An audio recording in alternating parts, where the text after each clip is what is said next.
Let's mic global news. नमस्कार, let's mic global news में आपका स्वागत है।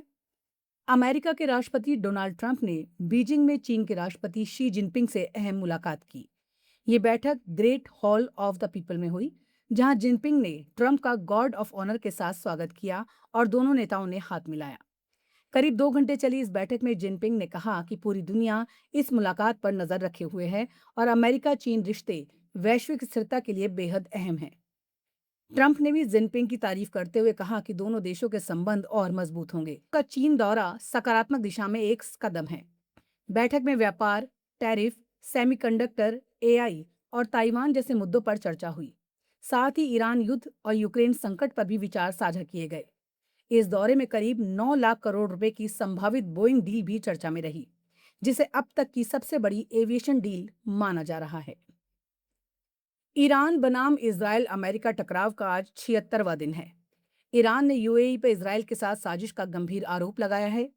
ईरानी विदेश मंत्री अब्बास अराक्ची ने नई दिल्ली में ब्रिक्स बैठक के दौरान कहा कि यूएई ने अपने क्षेत्र को इजराइल के हमलों के लिए इस्तेमाल करने दिया, जो ईरान के लिए अक्षम्य है। हालांकि यूएई ने नेतन्याहू के कथित गुप्त दौरे की खबरों को पूरी तरह खारिज कर दिया है।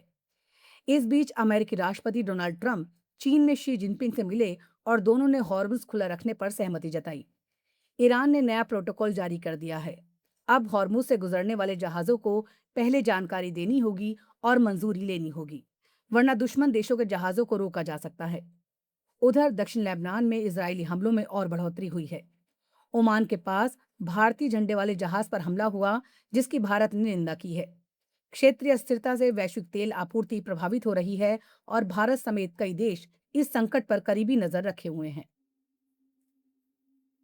श्रीलंका में श्रीलंकन एयरलाइंस के पूर्व सीईओ कपिला चंद्रसेना की संदिग्ध हालत में मौत हो गई। ये मामला और रहस्यमय होता जा रहा है। मौत पूर्व क्रिकेटर अरविंदा डी डिसिल्वा के कोलंबो वाले आवास पर हुई थी। वहां सीसीटीवी कैमरे चालू थे, लेकिन लंबे समय से रिकॉर्डिंग बंद थी। कोलंबो क्राइम डिवीजन ने आज कोर्ट को बताया कि घटनास्थल का कोई फुटेज उपलब्ध नहीं है। मजिस्ट्रेट के सामने आज 6 गवाहों के बयान दर्ज किए गए। पुलिस ने मृतक के दूसरे घर की भी तलाशी ली और वहां से लैपटॉप व कई महत्वपूर्ण दस्तावेज जब्त कर लिए। हालांकि आसपास के घरों के सीसीटीवी फुटेज पुलिस ने कब्जे में ले लिए हैं। ये मुख्य गेट और आने जाने के रास्ते दिखाते हैं। इस संदिग्ध मौत की जांच अब और गहराई से की जा रही है। भूटान और सिंगापुर ने डबल टैक्सेशन अवॉइडेंस एग्रीमेंट पर हस्ताक्षर कर दिए हैं। इस समझौते का मकसद दोनों देशों के बीच निवेश, व्यापार और आर्थिक सहयोग को बढ़ावा देना है। भूटान के वित्त मंत्री लेकई दोरजी और सिंगापुर के प्रतिनिधि जेफरी सियाव के बीच सिंगापुर में समझौता हुआ। ये भूटान का तीसरा द्विपक्षीय कर समझौता है, जो खासतौर पर भूटान के महत्वाकांक्षी प्रोजेक्ट गैल्फू माइंडफुलनेस सिटी को अंतर्राष्ट्रीय निवेश आकर्षित करने में मदद करेगा। इस एग्रीमेंट से दोहरे कराधान का खतरा कम होगा, निवेशकों का भरोसा बढ़ेगा और दोनों देशों के बीच आर्थिक संबंध और मजबूत होंगे। भूटान इसे अपने दीर्घकालिक आर्थिक विकास और क्षेत्रीय कनेक्टिविटी के लिए एक बड़ा कदम मान रहा है। जर्मनी के ब्रांडेनबर्ग राज्य से बाल यौन शोषण का एक बेहद गंभीर मामला सामने आया है।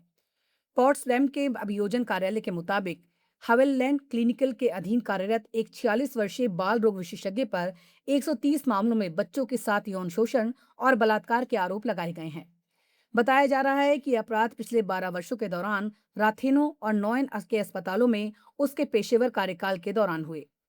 मामले का खुलासा तब हुआ जब एक मरीज की मां ने पुलिस को सूचना दी, जिसके बाद आरोपी को गिरफ्तार कर लिया गया और उसके डिजिटल डिवाइस भी जब्त कर लिए गए।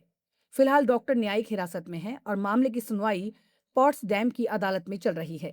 जांच अभी जारी है और पीड़ितों की संख्या स्पष्ट नहीं हुई है। न्यूयॉर्क की फेडरल कोर्ट ने एक अहम मामले में अमेरिकी नागरिक लू जियानवांग को दोषी करार दिया है। लू पर आरोप था कि वो चीन की पब्लिक सिक्योरिटी मिनिस्ट्री के लिए काम करते हुए मैनहट्टन के चाइनाटाउन इलाके में एक अवैध सीक्रेट पुलिस स्टेशन चला रहा था। 64 वर्षीय लू, जिसे हैरी लू के नाम से भी जाना जाता है, उसे विदेशी एजेंट के रूप में बिना रजिस्ट्रेशन काम करने और जांच में बाधा डालने का दोषी पाया गया है। अभियोजन पक्ष के मुताबिक ये कथित स्टेशन 2022 की शुरुआत में एक रेमंड स्टॉल के ऊपर फ्लोर पर संचालित हो रहा था, जिसे बाद में एफबीआई की जांच के बाद बंद कर दिया गया। नमस्कार। आप सुन रहे थे let's mic more than radio. Follow कीजिए हमें हमारे सोशल मीडिया प्लेटफॉर्म्स पर।